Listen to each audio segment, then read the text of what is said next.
चल रहे baby? Bye baby. Bye बेटी। Bye dad. मेरा नाम रुशेंद्र है, जर्नलिस्ट हूँ, दिल्ली से आया। तू आंध्रा से आया?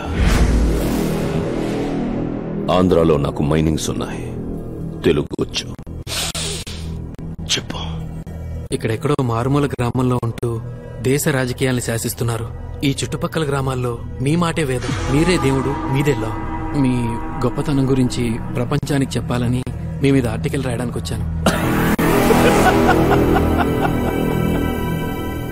నీకు నిజం రాసే దమ్ముందా?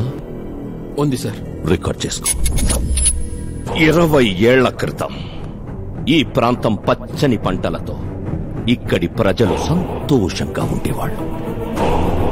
ఆ సంతోషంలో వాళ్లకు కళ్ళు నెత్తికెక్కి దేవుణ్ణి మరిచారు.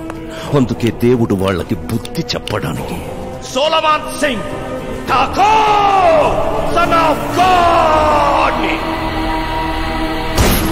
పంపించాడు.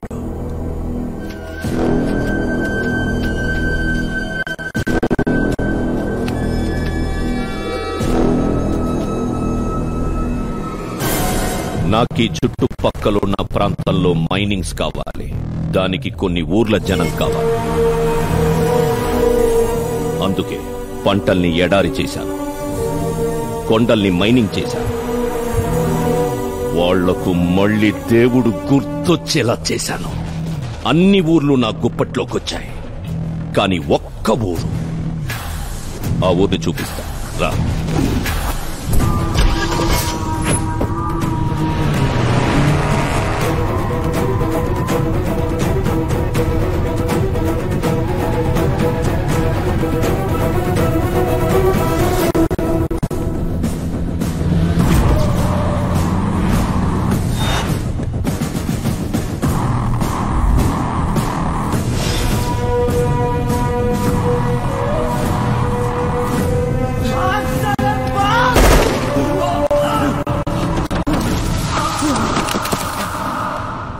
చూడు, ఒకప్పుడు నాకు ఎదురు తిరిగింది ఇదే ఊరు.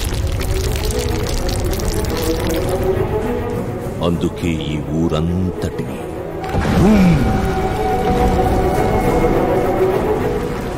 దాంతో ఈ ఊరంతా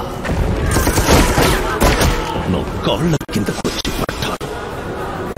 ఇప్పుడు వాళ్ళ పరిస్థితి ఏంటో తెలుసా?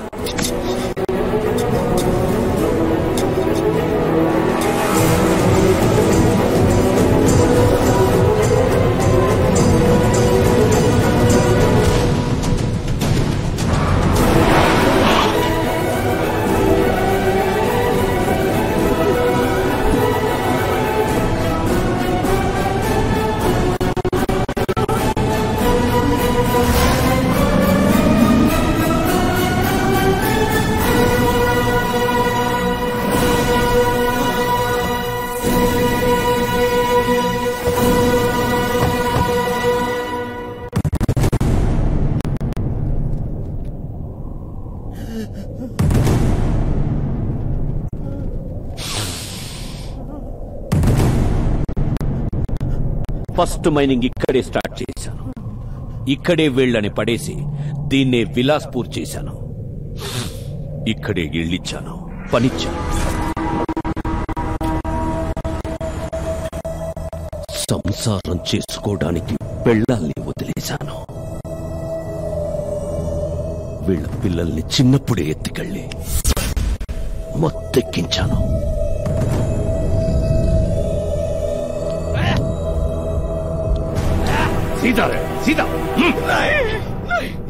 వీళ్ళకి తుపాకులొచ్చి మృగాల్ని చేశాను.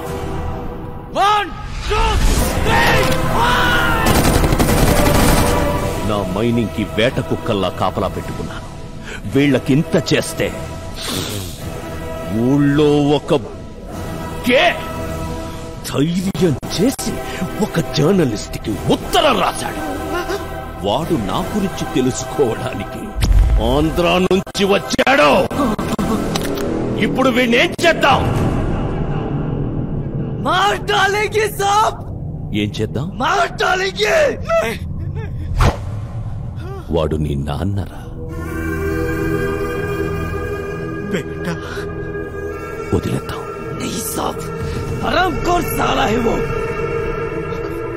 ఠాకూరే భగవాన్ ఠాకూర్ని మోసం చేసినోడు బతకకూడదు.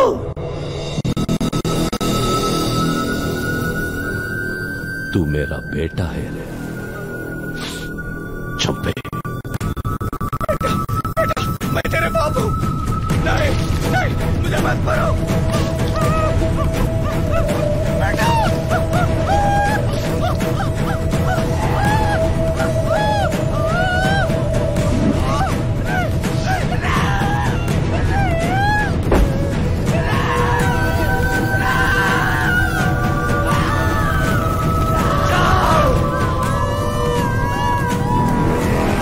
Solomon Singh Thakur, son of God. ఇది హెడ్లైన్స్ లో రాసే దమ్ముంటే నా సామ్రాజ్యంలోంచి అడుగు బయట పెట్టు, లేదా ఇక్కడే ఫోటోలు తీసుకో.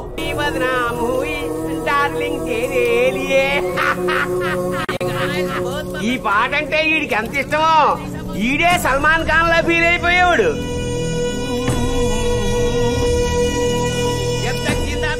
బతికినంత కాలం సొట్టలు తెక్కాల్చాడు, చివరికి ఈడే సొట్ల కాలిపోయాడు రే.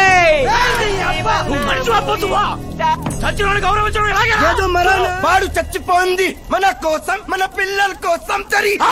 అందుకనే ఆడపిల్లాడి చేతితోనే ఆ చచ్చిపోయాడు.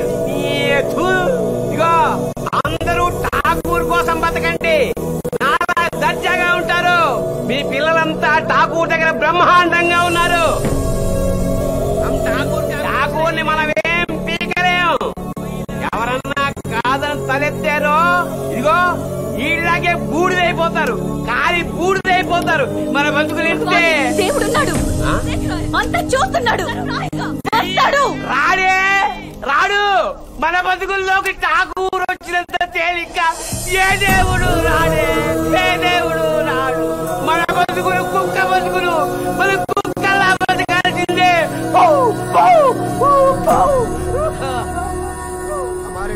మన కష్టాలు తీర్చడానికి దేవుడే రానక్కర్లేదు,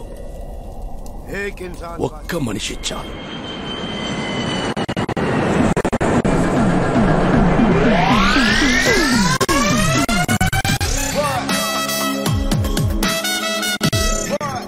కళ్ళ నిండా దైవత్వం నింపుకున్నవాడు, Sexy figure. Do something with your face.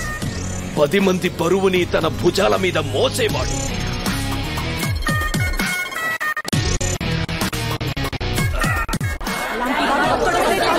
ఎక్కడి నుంచి? అక్కడి నుంచే.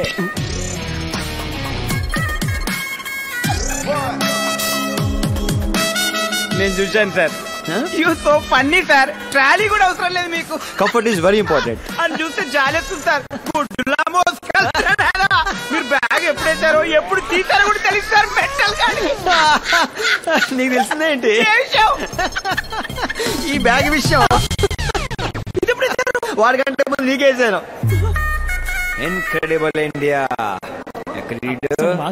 ఉన్నాడు మనోడే. సూరిబాబు ఫేస్ టైమ్ లో కన్నా బయట బాగున్నావు. నువ్వు ఫేస్ టైమ్ లోనే బాగున్నావు. సర్లే పద ఇంటికి వెళ్దాం. నా కంఫర్ట్ కోసం నేను వేరే ఇల్లు చూసుకున్నాను. ఎవరిల్లు? రవితేజ. ఆయన బెంగాల్ టైగర్ షూటింగ్ లో ఉన్నాడు. ఆ రవితేజ్ కాదు, మరి పండిట్ రవితేజ. వాడెవడు?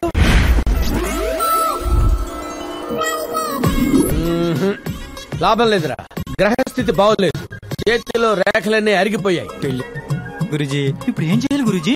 నీ రేఖలన్నీ రింగు రోడ్లా పడాలంటే, నీ జాతకం బాగుండాలంటే సెకండ్ సెటప్ పెట్టే.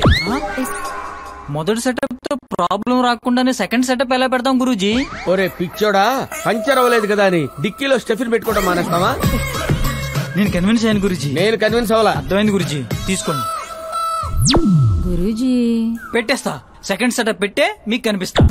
నాకు కావాల్సింది అదేరా, నువ్వు మళ్ళీ రావాలి. పండిట్ రవితేజ. Yes?